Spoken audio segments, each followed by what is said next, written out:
नमस्कार।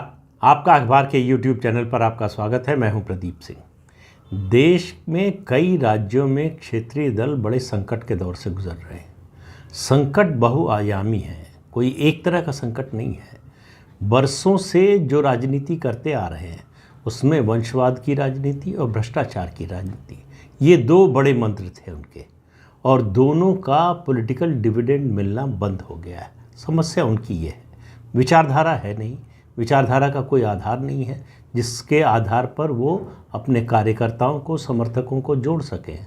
क्षेत्रीय छोड़िए, उस सामाजिक विस्तार की भी गुंजाइश बची नहीं है, क्योंकि जहां विस्तार हो सकता था उन समूहों को पहले से ही उन्होंने उनका तिरस्कार किया। आज उनके वोट के लिए छटपटा रहे हैं।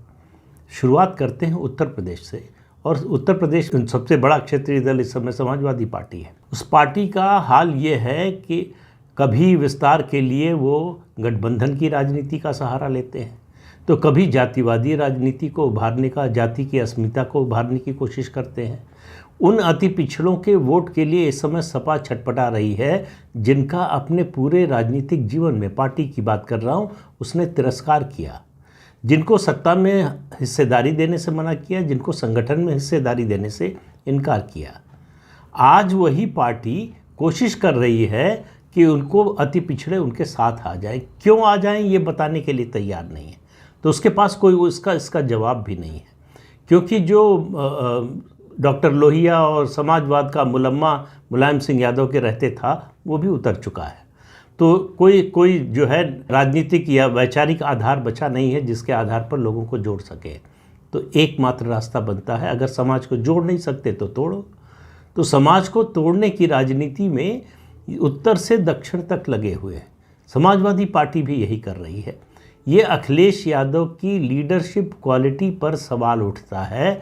अगर स्वामी प्रसाद मौर्य जो कर रहे हैं या अखिलेश यादव जो उनसे करवा रहे हैं, वो अखिलेश यादव की नेतृत्व की कमज़ोरी का परिचायक, उनकी ताकत का परिचायक नहीं है। कोई अनहोनी बात नहीं है कि वो हर चुनाव दर चुनाव एक गठबंधन का साथी चुनते हैं और चुनाव के बाद उसका साथ छूट जाता है।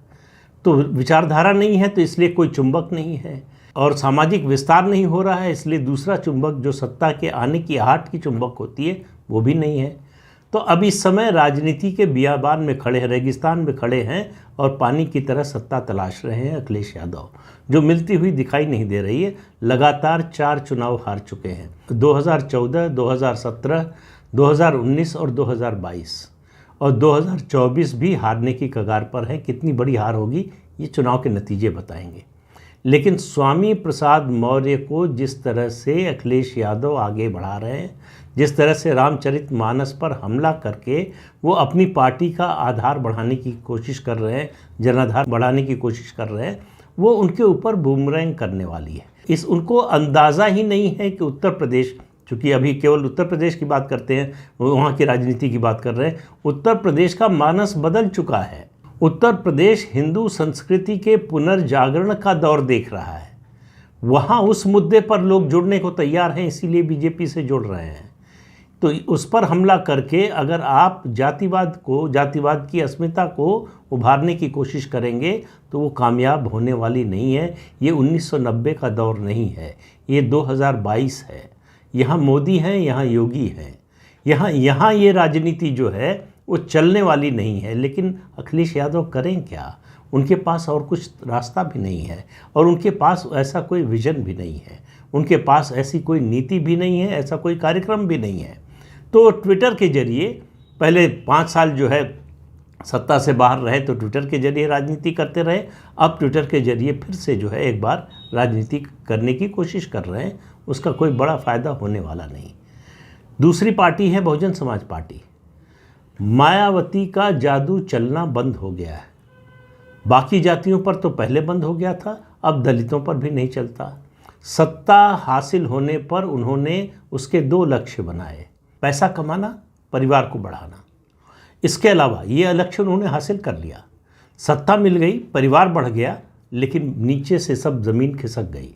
अब उस ज़मीन की वापसी की कोई उम्मीद नहीं है। जो है उसको बचाने की जद्दोजहद है, कैसे वो बची रहे, यही काम समाजवादी पार्टी कर रही है, यही काम मायावती कर रही है। दोनों अपने अपने प्रयास में डेस्परेट दिख रहे हैं, हताश निराश दिख रहे हैं, इसलिए इस तरह की बातें कर रहे हैं। मायावती कम से कम अभी तक तोड़ने की बात नहीं कर रही है, लेकिन समाजवादी पार्टी और अखिलेश यादव समाज को तोड़ने का प्रयास कर रहे हैं, जो मुझे नहीं लगता कि उसमें कामयाब होंगे। बिहार आ जाइए, बिहार में तेजस्वी यादव के युवा कंधे क्या जनता दल यूनाइटेड और नीतीश कुमार का बोझ उठाने की हालत में हैं? इस सवाल का जवाब मिलेगा 2024 के लोकसभा चुनाव में, क्योंकि उसका टेस्ट होना है। जो बाई इलेक्शन हुए उसको मैं बहुत बड़ा जो है इंडिकेटर नहीं मानता, एक इंडिकेटर निश्चित रूप से है, लेकिन 2024 का लोकसभा चुनाव बताएगा कि तेजस्वी यादव के लिए नीतीश कुमार और जेडीयू एसेट हैं या लाइबिलिटी हैं। दूसरा होने की संभावना या आशंका ज़्यादा है, जो दिखाई दे रहा है। जनता का नीतीश कुमार से मोहभंग हो चुका है, तो इसलिए तेजस्वी यादव जितने दिन नीतीश कुमार के साथ रहेंगे उतने दिन उनका रोज़ नुकसान होगा। तो उनके लिए भी समस्या है सर्वाइवल की। उनका चूँकि उत्तर प्रदेश की तुलना में MY समीकरण जो है, मुस्लिम यादव समीकरण ज़्यादा मजबूत है, इसलिए वो बने हुए हैं। जिस दिन ज़रा भी इसमें दरार आई, और ये पिछले चुनाव में दिखाई दिया जब ओवैसी की पार्टी ने मुस्लिम बहुल इलाकों में 5 सीटें जीत लीं, तो उस तरह का कोई भी ऐसे इलाके जहां बीजेपी जो है मुख्य दौड़ में नहीं है, वहां इस तरह की कोई पार्टी आएगी तो तेजस्वी यादव और आरजेडी के लिए नुकसान ही नुकसान होने वाला है। तो बिहार में जेडीयू और आरजेडी दोनों अपने सर्वाइवल के लिए, सर्वाइवल से मेरा मतलब है अगर आपकी सत्ता में आने की संभावना खत्म हो जाए तो फिर सर्वाइवल का सवाल शुरू होता है। जब तक लड़ने और लड़कर सत्ता में आने की संभावना बनी रहती है, तब तक आपके लिए भविष्य, सुनहरा भविष्य दिखाना आपके लिए आसान होता है अपने कार्यकर्ताओं और समर्थकों को। तो ये है बिहार और उत्तर प्रदेश का हाल। अब थोड़ा सा दक्षिण में आ जाएं, और दक्षिण में तेलंगाना। केसीआर 2 चुनाव लगातार जीत चुके हैं, वहाँ के मुख्यमंत्री और भारत राष्ट्र समिति के नेता। उनकी पार्टी का नाम पहले तेलंगाना राष्ट्र समिति था, अब जो है भारत राष्ट्र समिति हो गया है, लेकिन उससे उनके भाग्य में कोई बदलाव हो रहा है ऐसा दिखाई नहीं दे रहा है। लगातार उन्होंने एक स्टैंड लिया कि कांग्रेस के खिलाफ रहेंगे, कांग्रेस के किसी गठबंधन में शामिल नहीं होंगे। वो अपना एक गठबंधन, राष्ट्रीय गठबंधन बनाने की कोशिश कर रहे हैं, बिना भाजपा और बिना कांग्रेस के, तो गैर कांग्रेसी गैर भाजपाई। उस कोशिश में अभी हाल ही में उन्होंने एक आयोजन किया तेलंगाना में, जिसमें अरविंद केजरीवाल और भगवंत सिंह मान, उसके अलावा पिनराई विजयन आए। ये 3 मुख्यमंत्री आए और वो खुद थे ही, लेकिन कांग्रेस के खिलाफ ये सब हैं। अब एक परिवर्तन आया है, भारतीय जनता पार्टी का दबाव इतना ज़्यादा बढ़ता जा रहा है उनके ऊपर, और उसके अलावा जो एंटी इनकम्बेंसी है उसका उससे ज़्यादा दबाव, और उस दबाव में केसीआर टूटते हुए नज़र आ रहे हैं। यही कारण है कि मंगलवार को उनकी बेटी कविता ने, कविता नाम है उनका दिल्ली शराब घोटाले में भी नाम है, उन्होंने एक बयान दिया है जिससे बहुत से लोगों को बड़ा आश्चर्य हुआ। क्योंकि अभी राहुल गांधी जब भारत जोड़ो यात्रा के दौरान तेलंगाना गए थे तो उन्होंने कहा था कि बीआरएस जो है वो बीजेपी की बी टीम है, और केसीआर ने राहुल गांधी को बफून कहा। इस सब के बावजूद कविता कह रही हैं कि कांग्रेस और बीआरएस में चुनावी गठबंधन की संभावना से इनकार नहीं किया जा सकता। ऐसी 2 पार्टियां जो एक दूसरे को कुछ भी बोलने को तैयार हों, वो अचानक अगर इस तरह की बात करने लगें और चुनाव से 10 महीने पहले, तो आप समझिए कि प्रदेश में हवा बदल रही है। अब ये हवा कितना बदलेगी सवाल इसका है, लेकिन बदलाव हो रहा है, ये इन लोगों के बयानों से, इन लोगों के नीतियों कार्यक्रमों से स्पष्ट हो रहा है। तो केसीआर पर भारी दबाव है। तीसरी बार जीतना 2 बार की एंटी इनकम्बेंसी को हराकर बहुत कठिन होगा, ऐसे में जब उनके पास उपलब्धि के नाम पर ज़्यादा कुछ है नहीं। वादे बहुत बड़े बड़े कर दिए थे दूसरी बार जीतने के लिए, उनको पूरा कर नहीं पाए। प्रदेश की आर्थिक स्थिति बिल्कुल खस्ता हाल है, इसलिए करने की स्थिति में भी नहीं है, कुछ नया देने की स्थिति में नहीं है, इसलिए उनकी समस्या और ज़्यादा बढ़ रही है। और जिस तरह से लड़ाई उनकी चल रही, उन्होंने ठान ली है केंद्र सरकार के साथ, उसकी वजह से और ज़्यादा नुकसान हो रहा है। तो बीआरएस सत्ता में लौट आएगी तीसरी बार, इसकी गारंटी तो मुझे नहीं लगता कि केसीआर भी देने को तैयार होंगे अगर उनसे निजी बातचीत की जाए। तो इसलिए तेलंगाना में ये हाल है। तमिलनाडु में आ जाइए, एआईएडीएमके, एक समय मतलब डीएमके एआईएडीएमके दो पार्टियां, बड़ी पार्टियां थी जिनके इर्द गिर्द छोटी पार्टियां मिलकर जो है चुनाव लड़ती थी। एक बार एक पार्टी भारी बहुमत से जीतती थी, दूसरी बार दूसरी पार्टी जीतती थी। अब हाल ये है कि एआईएडीएमके में दो हिस्से हो गए हैं, ओपीएस ओ पनीरसेल्वम और ईपीएस ई पलनीस्वामी। ये दो गुट हैं। पलनीस्वामी का गुट बड़ा है, ओपीएस का गुट छोटा है। इरोड में एक बाई इलेक्शन विधानसभा का होने वाला है, उसके लिए उम्मीदवार को लेकर अब आप देखिए कि दोनों पक्षों, एआईएडीएमके के दोनों फैक्शंस के नेता कहाँ गए बातचीत करने के लिए? के अन्नामलाई के पास बीजेपी के दफ्तर में, कि उम्मीदवार आप खड़ा करेंगे कि नहीं। आप उम्मीदवार मत खड़ा कीजिए, हमें समर्थन कीजिए। अन्नामलाई ने कहा कि तभी करेंगे जब आप दोनों मिल जाएं, आप दोनों मिलकर एक कैंडिडेट खड़ा करें। उस समय नाराज़ हो गए दोनों फैक्शन कि हमको जो है राजनीति मत सिखाइए, आपके कहने से नहीं चलेंगे। लेकिन आखिर में वही हुआ, ईपीएस के फैक्शन ने उम्मीदवार खड़ा किया है और ओपीएस के फैक्शन वालों ने अपना जो है वो उम्मीदवार विड्रॉ कर लिया है। ये भारतीय जनता पार्टी की तमिलनाडु में ताकत बन गई है, इससे आप अंदाज़ा लगा सकते हैं। और उसके अलावा सबसे बड़ा जो है वो प्रमाण होता है, जो सत्तारूढ़ दल है उसके निशाने पर सबसे ज़्यादा कौन सी पार्टी है राज्य की, इससे तय होता है कि नंबर 2 के रूप में या अपने प्रतिद्वंदी के रूप में या अपने सबसे बड़े विरोधी के रूप में वो किसको देखती है, वो है भारतीय जनता पार्टी। तो अगर ये दोनों फैक्शन एआईएडीएमके के बीजेपी के प्रयास से मिल जाते हैं और एनडीए मिलकर चुनाव लड़ता है तो डीएमके के लिए मुश्किल पैदा हो सकती है। मैं ये नहीं कह रहा हूँ चुनाव हार जाएंगे, क्योंकि वो समय चला गया जब डीएमके या एआईडीएमके जो है लैंडस्लाइड विक्ट्री होती थी दोनों में से किसी एक की, वो ज़माना चला गया। अब जिसकी भी जीत होगी बड़े कम मार्जिन से होगी, और जब बड़े कम मार्जिन से जीत हार होती है तो उसमें चुनाव का नतीजा बदलने की बड़ी ताकत होती है।